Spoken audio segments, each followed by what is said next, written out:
Hello, everyone.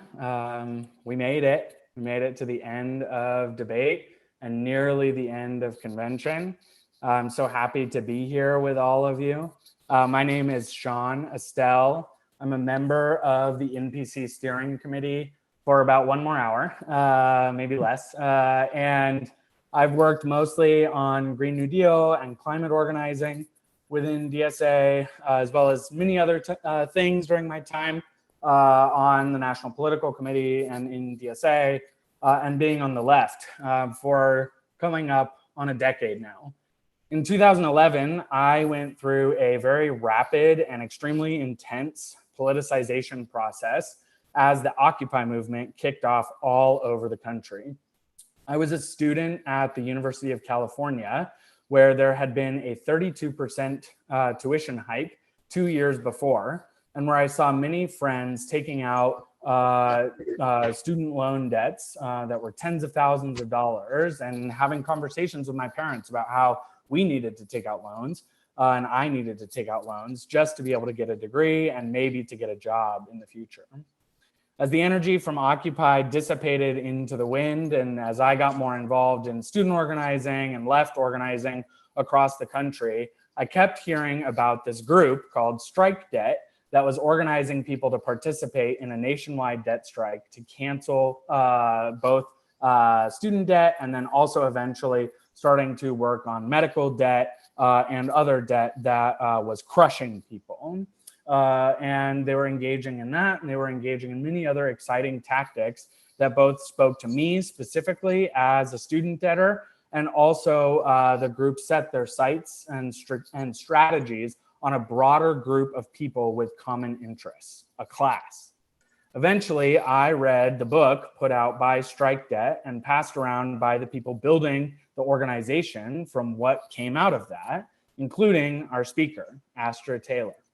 I started seeing her name in the materials that I was reading more and more, and I finally got the chance to see her give a talk in Chicago in 2019 after her very watchable and thought-provoking and extremely well-made film, What is Democracy?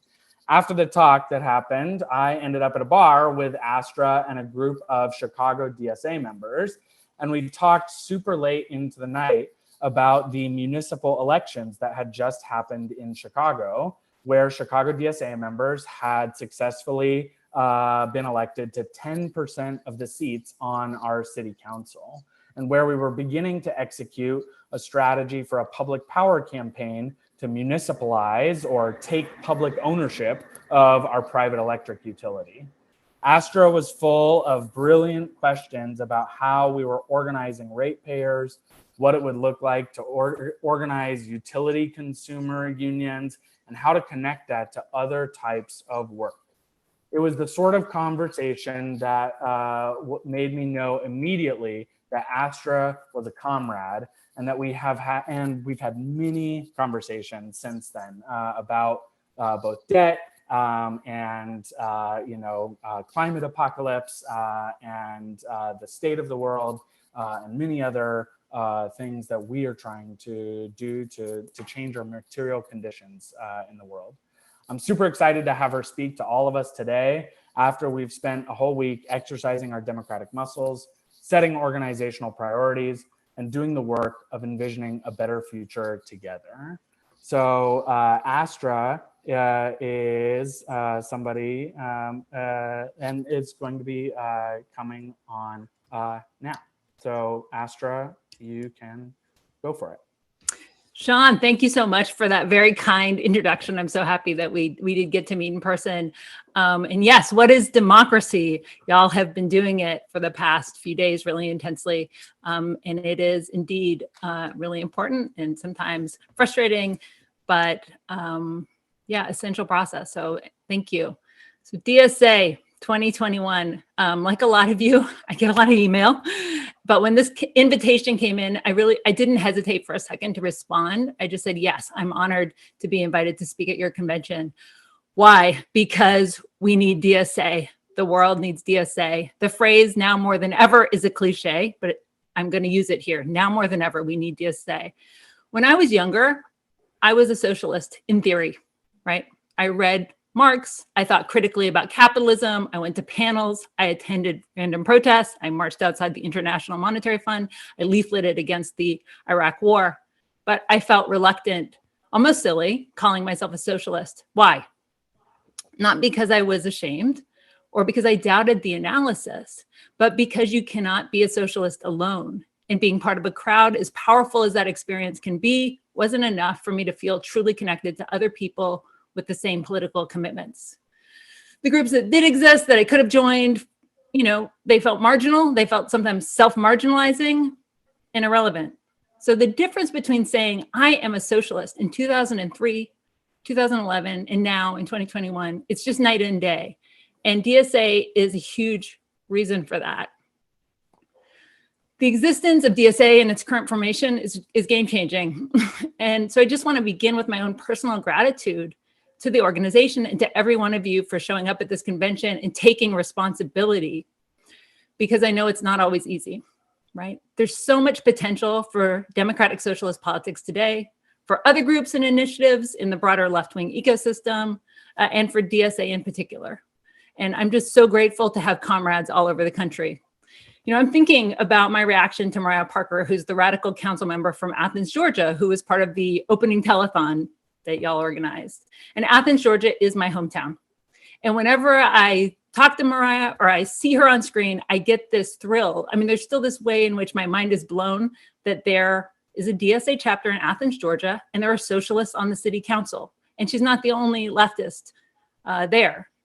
I could not have imagined this a decade ago. So I was a little bit like the Slavoj Žižek, Frederick Jameson line, right? Where I could imagine the end of the world, but not socialists in my city hall. And looking back, I can't help but think, what if I had had the opportunity to join a robust DSA chapter when I was a teenager in Athens, Georgia in the 90s?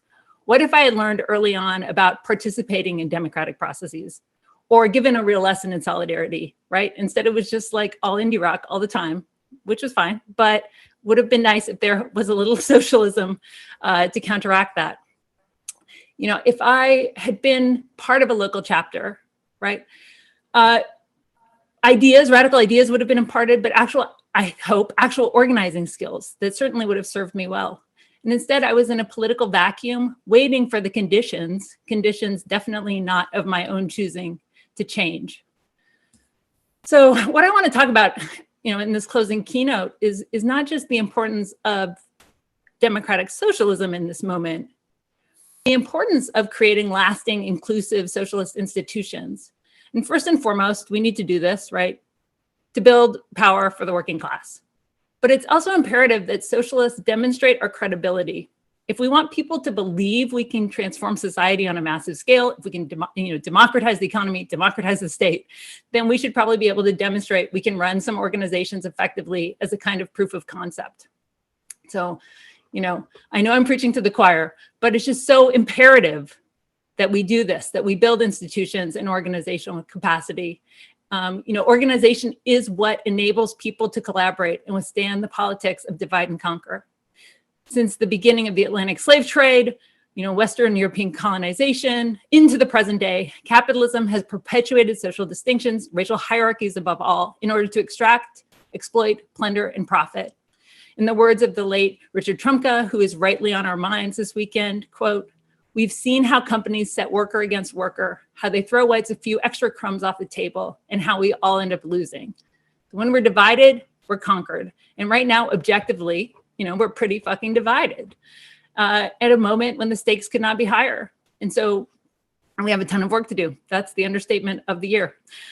We can fight to move forward towards a more democratic horizon, and again, what is talk about how complicated that word is, what that horizon is, or pulled backwards by reactionaries and plutocrats who are determined to undo decades of hard-won progress. Today, nostalgia dominates US politics, right? There's the Make America Great Again revanchism of the right wing on one side, and then there's the return to normal denialism of centrist Democrats on the other. And we have to fight them both with all we've got. We cannot accept nostalgia in any of its guises, right? And as we know, there's no normal to return to. The climate crisis ensures that. And I believe we have an IPCC report coming out tomorrow that's just going to underscore the severity of the situation. Too often, and I'm personally really guilty of this, we talk about the climate crisis as something coming down the pike, as a threat that's looming, but it's here and now in the form of fires, floods, heat waves, freezes, melting ice caps, droughts, crop failures, extinctions, climate refugees. These are not prophecies, but realities, which is why I want to applaud the amazing Green New Deal work that you guys are doing. And I so appreciated the panel. I actually tuned in for the Green New Deal panel, and the insistence on the crucial point that every iota of warming averted, every fire that doesn't ignite, every species pulled back from non-existence, right, matters, and we have to fight for it. That's the realism and the acceptance of facts that we need, not the hollow and self-serving calls to trust science that only emanate from liberals as a way to goad conservatives. As socialists, we reject a return to normal, not only because it's impossible, but also on principle. We don't want to, right? We don't want it. We reject the normal of exploiting the planet and its myriad inhabitants, human and non-human alike. We reject the normal of poverty wages. We reject the normal of housing and food insecurity.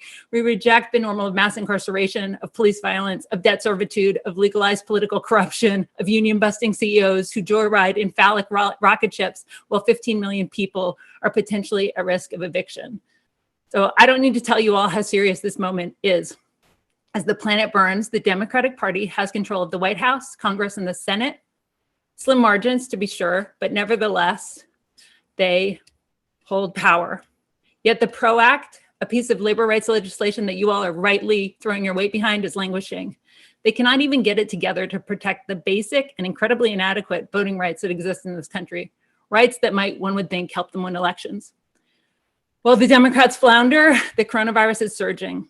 And this has been an incredibly challenging year and a half. And I just want to name that, how hard and grief-filled this period has been, which is why it's, extra important, the work that you all are doing and coming together despite the circumstances. Over 4 million people have died of COVID worldwide, with more pointless and unnecessary deaths to come. The pandemic has impacted people according to predictable social inequities, right? And it's also being fueled by the hoarding of intellectual property. So let's not forget that Big Pharma and Bill Gates colluded to stop the open distribution of one of the vaccines overwhelmingly developed with public investment, public resources. According to a paper from Nature that came out last month, so far, quote, more than 80% of the doses have gone to people in high income and upper middle income countries. Only 1% of people in low income countries have been given at least one dose. So here we are at risk of even more deadly and contagious variants, thanks to corporate greed and the lack of international solidarity. The rollout of COVID vaccines, right, a situation some people are rightly describing as vaccine apartheid, is a harrowing example of racial capitalism in action. The people being denied access to life-saving medicines are overwhelmingly non-white. They live in countries that were formerly colonized, that are currently crushed by sovereign debt, and so on, right? So if the last year has revealed anything, it is this. Racial capitalism is the pandemic. Contrary to its mythmakers, capitalism is not a rational economic system. It's not an efficient one. It's definitely not a democratic one. Its short-term profit horizons directly contradict planetary survival and condemn billions to what the Marxist geographer and abolitionist Ruth Wilson Gilmore has called premature death. And Gilmore has defined racism, I'm sure you've all heard this, as the state-sanctioned and or extra-legal production and exploitation of group-differentiated vulnerability to premature death. And it is a mouthful, but it describes what we're living through right now. Contemporary capitalism offers such a bleak vision, right? The small number of billionaires trying to escape a decimated planet, leaving a trail of preventable death in their wake. And so that's why we need democratic socialism, because we need a future in which all living beings are able to not just survive, but thrive. And there are 3 things democratic socialism offers that I just want to discuss. And they all connect to this issue of institution building and organizing that I began with and that I want to return to. Solutions, strategy, solidarity. Solutions that actually meet the scale of the crises that we're in. Strategies that can actually secure material victories. And solidarity, the bonds that hold our movements together and the commitments that propel them forward. So solutions, right? It's pretty straightforward.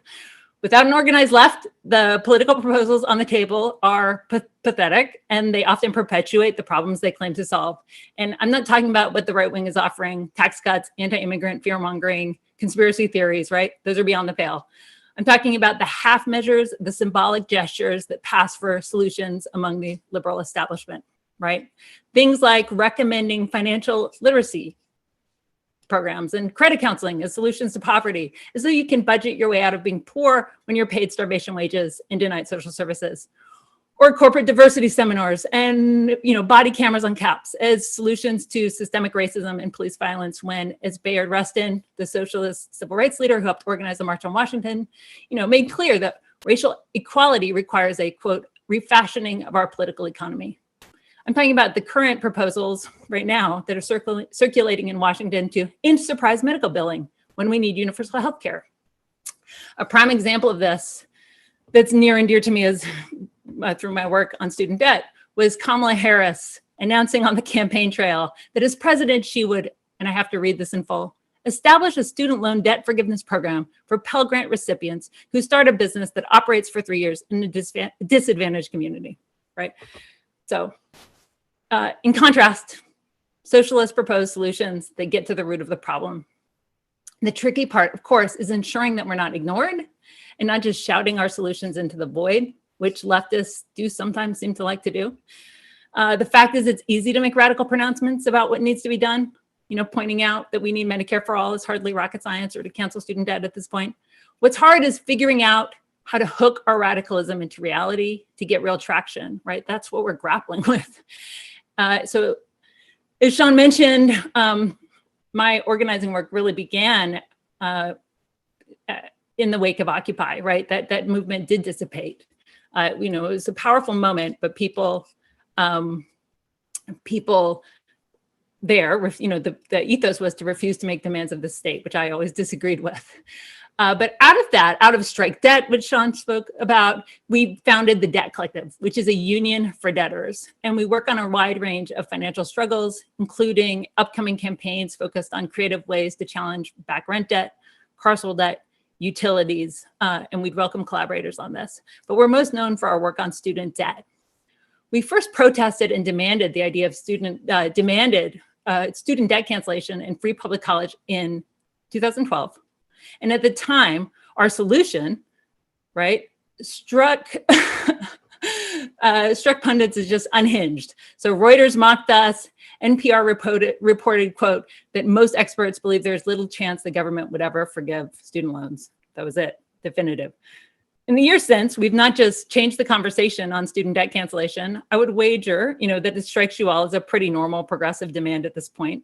We have also won nearly $3 billion, with a B, dollars of student debt relief for tens of thousands of people who attended predatory for-profit colleges across this country. In other words, the experts were wrong. Thanks to sustained organizing, and a creative legal approach, the government did indeed erase student loans. And we're going to keep organizing to force the Biden administration to cancel all student debt for all borrowers. And we're so happy to be working in collaboration with the awesome DSA on this, right? We're planning a week of distributed action with a large event in DC, a contingent in DC, to coincide with the end of the payment moratorium, which was just extended until January. What I'm trying to get at here, though, is that we demanded full student debt abolition because it was morally right and urgently necessary, not because it was popular necessarily. I'm not sure it would have polled very well in 2012. Back then, nobody was bothering to do surveys on it, and no politician supported it. Shifting public opinion and getting elected officials on board was a long process. But my point is this, right? While we certainly need to think about how our solutions will resonate with people, we shouldn't be constrained by what's politically popular or palatable in the moment. A perennial part of our job, and this is central to democracy, is expanding people's political imaginations and changing what passes as common sense, the demos, and what they believe is not just etched in stone. As the brilliant Jane McAlevey reminds us, we have to raise people's expectations. We have to help people see that they deserve so much more than the scraps our system doles out. We want people to see themselves as deserving of a decent life, of security, dignity, respect, living wages, a say over the decisions that impact them. And, in our case, we also want them to see themselves as deserving of debt cancellation. But lately, I've been thinking about how we not only have to raise expectations, we also have to set them for others and ourselves. This is the dance we have to do as organizers. So again, I'll give an example from the Debt Collective's work, right? On the one hand, we're trying to raise the expectations of our members because too many people believe debt is their fault. They're ashamed.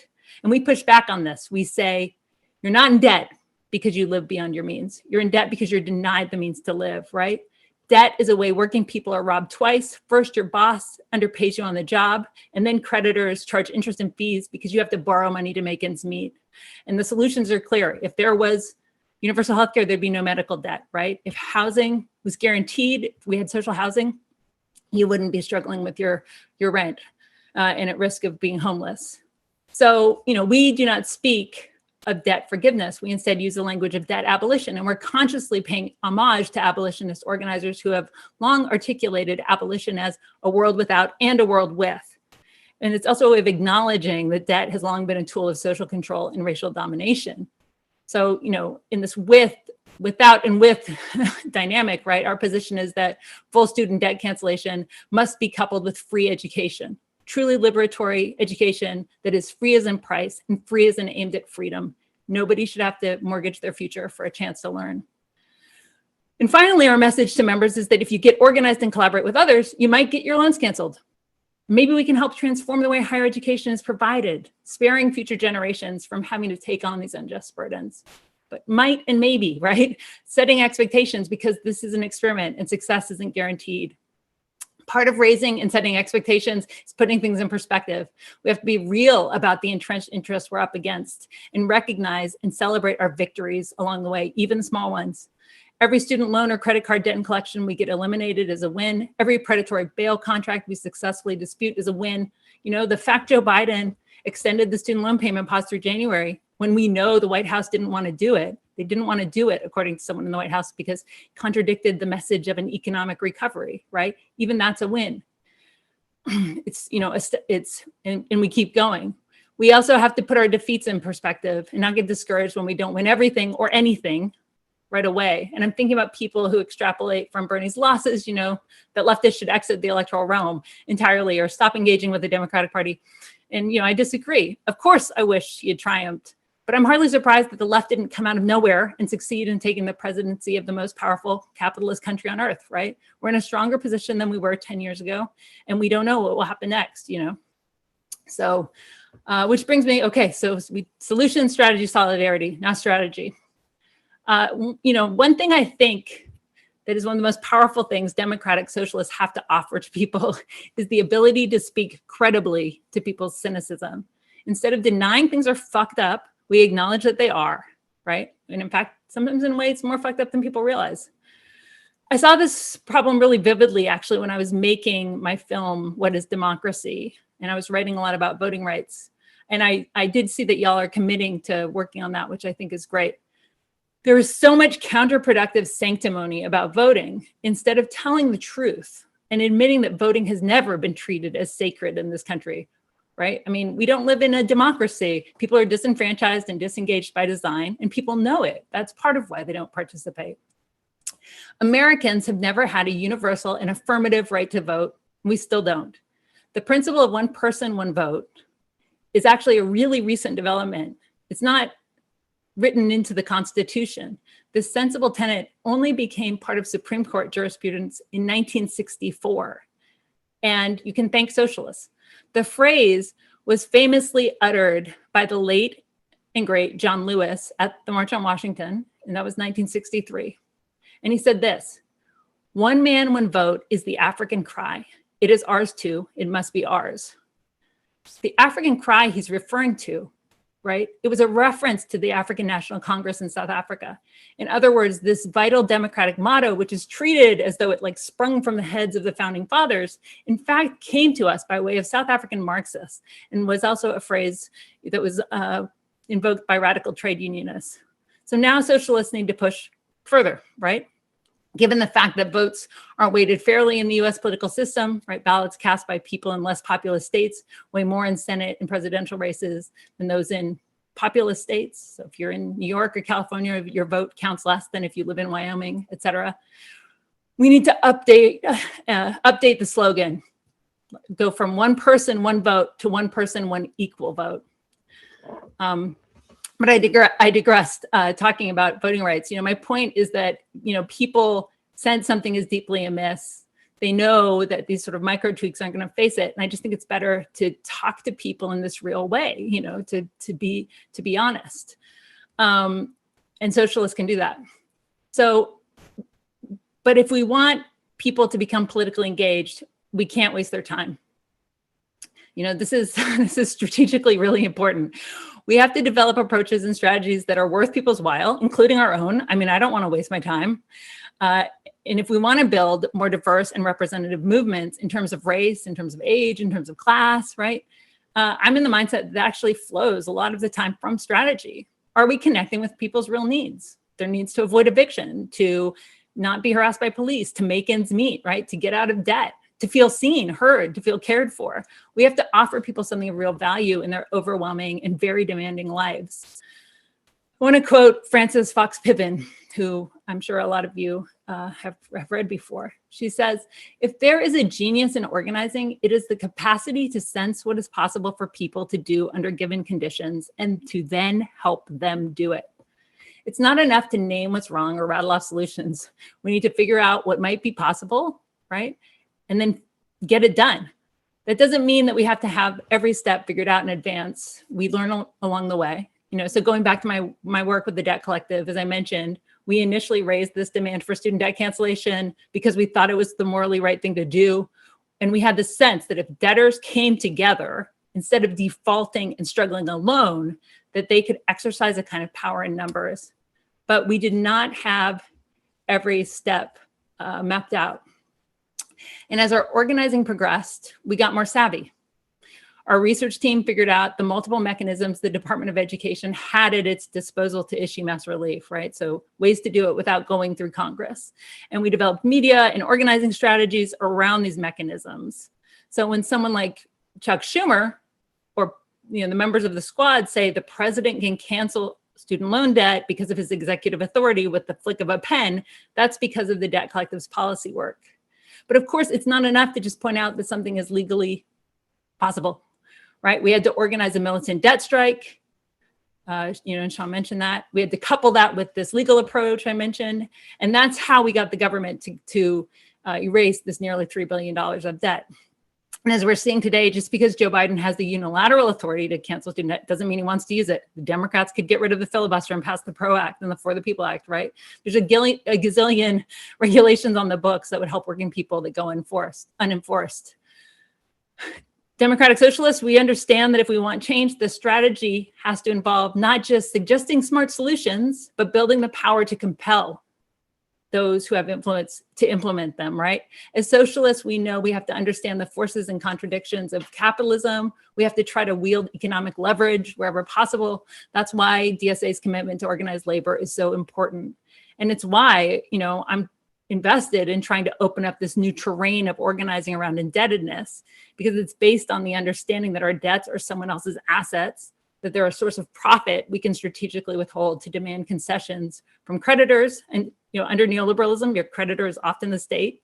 And also it leads us to demand these policies, again, that are the real solution. It's how we really eliminate predatory finance at the source. But the democratic part of democratic socialism is really key. We have to be committed to mass politics. We don't want to just be a radical subculture, right? Because we can't win that way. Again, to quote Jane McAlevey, there are no shortcuts. Our strategies have to involve engaging actual people. That should be obvious, but too many groups don't even bother. Over the years, there has been, a rise in advocacy efforts that pursue reform without being accountable to a base, or even consulting groups that they claim to speak for. And these efforts often do enormous harm. They really do. They really actually do damage. Too often, these professional advocates mistake awareness and access for influence, but publicity is not power. This is actually an insight some very online people need to take to heart too, right? There's no reason to have a seat at the table if you're not going to challenge the status quo. And so anyway, we can rant all day about the nonprofit industrial complex, and we should, but even if they're most well-intentioned, these groups won't get us where we need to be, because fundamentally it comes down to the political economy. Advocacy groups are dependent on foundations and often on corporate donations. I'll never forget that this one woman who worked at a nonprofit focused on wealth building called me once to ask me for advice. And she just could not hear that the problem was people are underpaid, right? She could only hear solutions that blamed people for their poverty. She could not, could not acknowledge that her donors essentially were the reason behind people's economic struggles. Because there were a bunch of banks and private corporations basically, bankrolling the initiative. So this is a long way of saying that DSA being dues funded is really huge. You guys take it for granted, but it's freaking, it is really, really important and rare in the progressive ecosystem. You're free from the grip of philanthropists and foundations. You can set your own agenda and fight for solutions you actually believe in. And I think people are really hungry for this model. We're tired of being treated like ATMs by groups that do nothing but blast out spam. And that brings me to my last term, which is solidarity, because that's what these baseless groups, right? That's what they don't bother with. And that's why they will never succeed. By baseless, I mean groups that lack a base, that don't bother building one. Solidarity is a word we hear pretty often. And just like I wanted to dig into this question, what is democracy? Now I'm actually, I'm thinking about this. What is solidarity? And I love the way Sarah Nelson put it when she spoke to you about her work with the Association of Flight Attendants. I think it was 2 years ago. She said, strike is our tactic. Solidarity is our power. Solidarity is our power. We cannot enact our strategies without it. But solidarity is also our purpose. That's what I would add to this. Solidarity has to infuse the solutions we're proposing and serve as the basis of the more just society we're trying to build. Solidarity is our power and our purpose, our means and our end. I've been working on a book on solidarity with a friend, and one thing that there's so many things that are striking about this word. It simultaneously describes the ways in which we're bound together. So sociologists speak of group solidarity or social solidarity, but also how we act in concert to change our circumstances. So that's what we're calling transformative solidarity. Solidarity doesn't entail sameness. It reaches across difference, right? And it does so without erasing them. You can be in solidarity with people who are not like you. It's about social connection and strategic alliances. But sadly, beyond left-wing and trade union circles, right, the word solidarity doesn't surface that much in our society. Instead, our culture is awash in semblances of solidarity that, even when well-intentioned or laudable, fall short of the real thing. So we hear about allyship, altruism, charity, empathy, unity is a big one these days. And these are all insufficient. None can substitute for solidarity. What differentiates solidarity from these terms is the fact that it has a material dimension. It's not just a mood or a feeling or an affect. It is definitely not a sort of like insincere statement of support. Like, I don't know if you remember Amazon.com's homepage after the George Floyd uprisings that claim they stand in solidarity with Black Lives Matter. This material dimension is actually part of the term's etymology. And if you know me, you know I love etymology. Before solidarity appeared as a modern political concept during the Industrial Revolution, it was actually on the legal books of the Roman Empire. So it's a concept with really ancient roots. And when people held a debt in common, they were said to hold it in solitum. In other words, the state of being on the hook as a group was the basis of solidarity. If one individual faltered, the group had to step up. And so that meant that members, people holding these debts in solitum who were in solidarity had to bail each other out or default together. Thus, from its genesis, solidarity had an economic component that raised the stakes. In this original formulation, solidarity is a relationship underpinned by collective indebtedness and obligation, shared responsibility and shared risk, mutual aid, and interdependence. So tracing the history of the term forward into the modern age, interdependence actually became really central to the revival of the concept. After its early appearance in ancient Rome, right, solidarity reemerged as a concept people were talking about in the early 1900s, again, during the Industrial Revolution. Society was becoming more complex. And in addition to changes in the economy, right, capitalism, the taking off, there was a growing awareness of public health and infectious disease. So some thinkers gravitated to the concept of solidarity as a way of acknowledging our mutual interrelatedness on both the sort of social and psychological levels, and the material and economic, but also the biological levels. And so it's very interesting that here we are 100 years later, kind of relearning these lessons with the climate crisis, with COVID. We're having to be faced with the fact that, so as my sister Sonora Taylor put in a recent essay, our bodies function more like sponges than fortresses, right? And if I mention my sister, I have to recommend people check out her books on the intersections between animal and disability liberation. So we're all permeable, vulnerable, interconnected beings. That's reality. And that's why solidarity based on the recognition of our interdependence is critical. It's critical to our collective survival. Activists fighting for access to medicines and vaccines often say, no one is safe until everyone is safe. And we're seeing now that that's not hyperbole. That's just truth. As long as people lack access to vaccines, we're all at heightened risks of new variants. Solidarity really is the only thing that can save us, but we have to cultivate it. While solidarity can emerge spontaneously, in some cases it does, right? It's often fleeting, but through strategic organizing, we can nurture, sustain, and channel it. And that's what we have to aim to do. And it's interesting that we don't really have as many resources to guide us as one might expect, right? Which is why we have to keep learning from each other, learning from other movements. A historical tidbit I found interesting, I think might be of interest to some of you, kind of helps explain why this is the case. As we all know, the concept of solidarity has a profound association with the labor movement, which long ago adopted the word as its battle cry. But this was mainly due to the perseverance of a brush maker named Johann Becker, who was, in the words of one historian, an ardent champion of the word solidarity, and he was close to Karl Marx. But Marx and his followers, however, they didn't write very much about solidarity, if at all. The word was consigned to the realm of rhetoric. It was a term for union meetings, for propaganda, for song. Today, there are plenty of books aimed at popular audiences, exploring ideas like equality, freedom, democracy. I worked on that, socialism. But in comparison, solidarity is woefully understudied. And that's part of why my friend and I have taken up this project. And part of our suspicion is that solidarity has gotten the kind of conceptual shaft because it's messy. It's not this abstract or formal principle. It's an ethos. It's something you feel, something you do. It's also something you think, though, right? It's all of these things. And I do wonder if there's a kind of elitism here, a kind of prioritization of theory and the supposedly intellectual work of analyzing the economy, and a corresponding denigration of practice. As though putting ideas into practice, as though organizing isn't intellectually challenging. In my opinion, it's the most intellectually challenging thing I've been part of. So I think we have to be part of remedying this dearth of resources. We have to be very intentional about cultivating solidarity. We need to share our insights and methods with each other, not just treat it as a slogan. And we need to be serious about cultivating solidarity because the opposition is damn serious about suppressing it.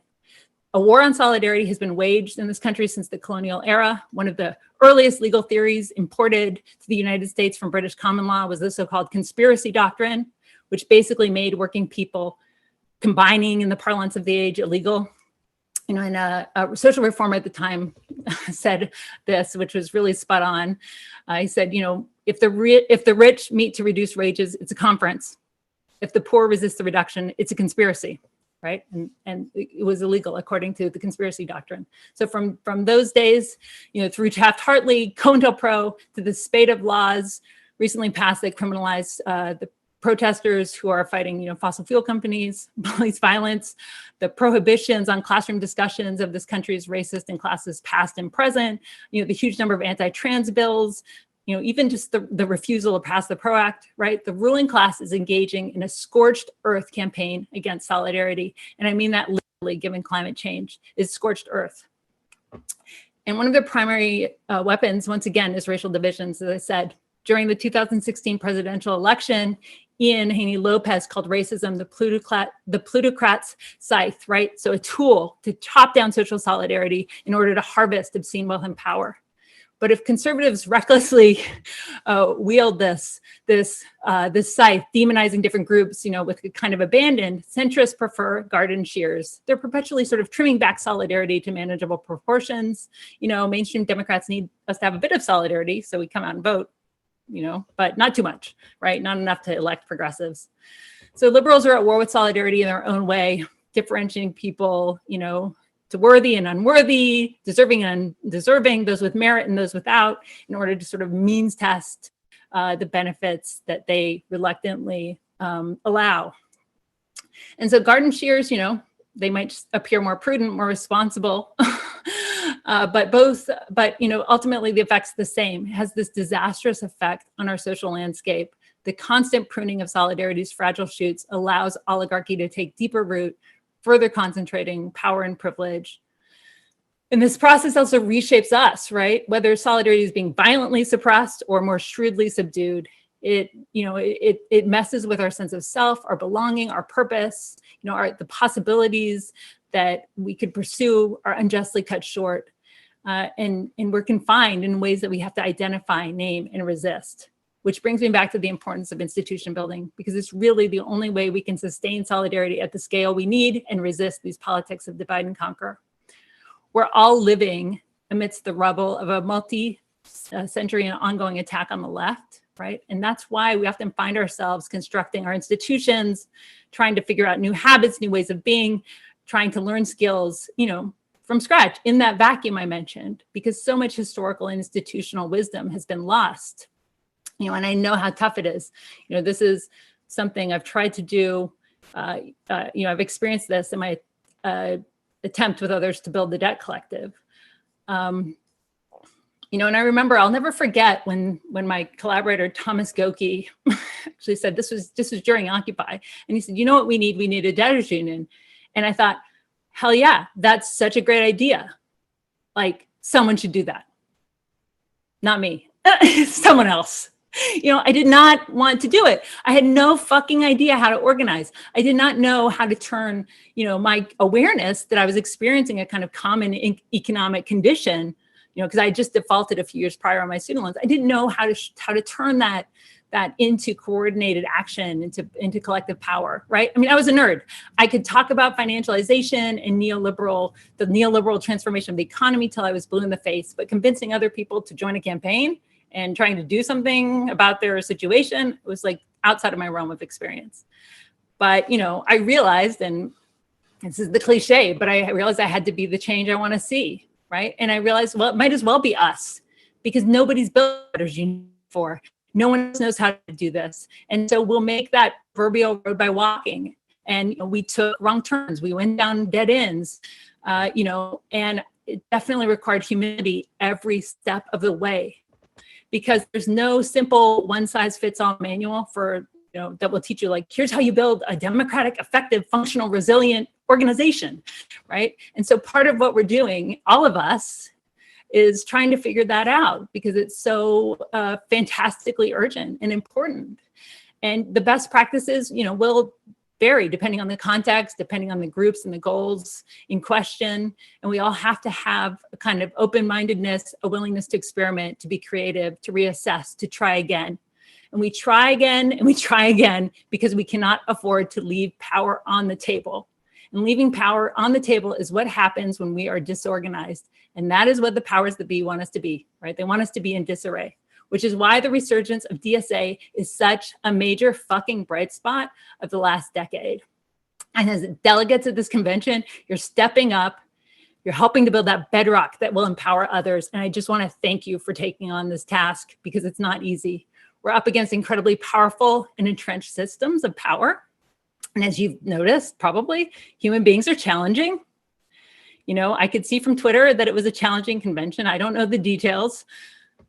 But it also looks like it's been great. And I hope that you broadcast the good parts of this experience and not just the negative, because from the outside, DSA is killing it. And I think that's the truth of it.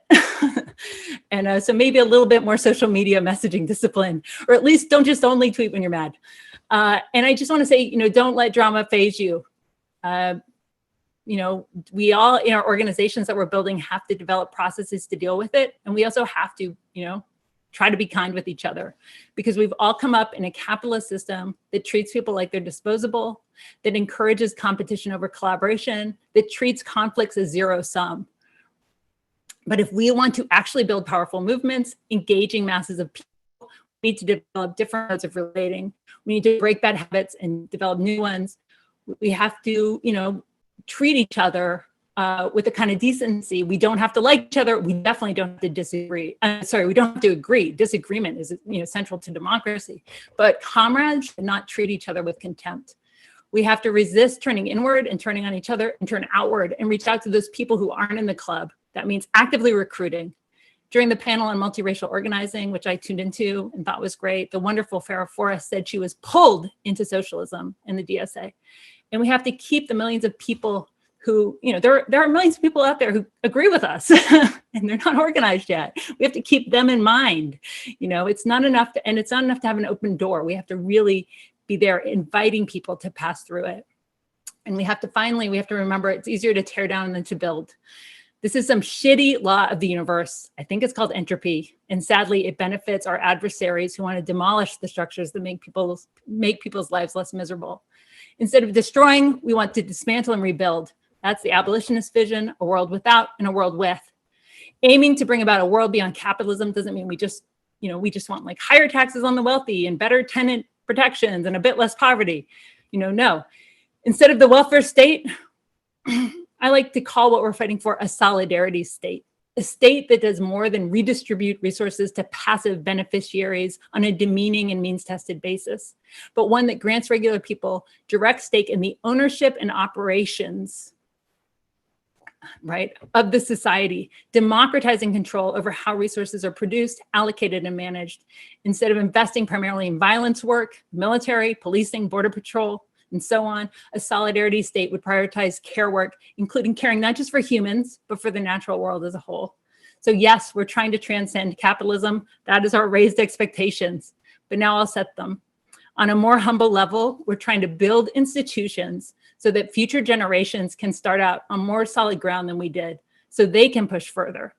Our solidarity thus extends both across space, across arbitrary social divisions, social boundaries, nationalist borders, but also across time, to comrades to come who will inherit and continue this work, taking it in directions we can only dream of. That to me is the real meaning of solidarity forever. So I'm proud to be in this fight with all of you. There's so much potential in the world, and future needs you. Thank you, DSA. Thank you, Astra. Really appreciate the important lessons that you gave us on the history, the reflections on what we talked about this week. Unfortunately, we're not going to have time to answer any questions because people are waiting on the edge of their seats for the results of the democratic election that we did.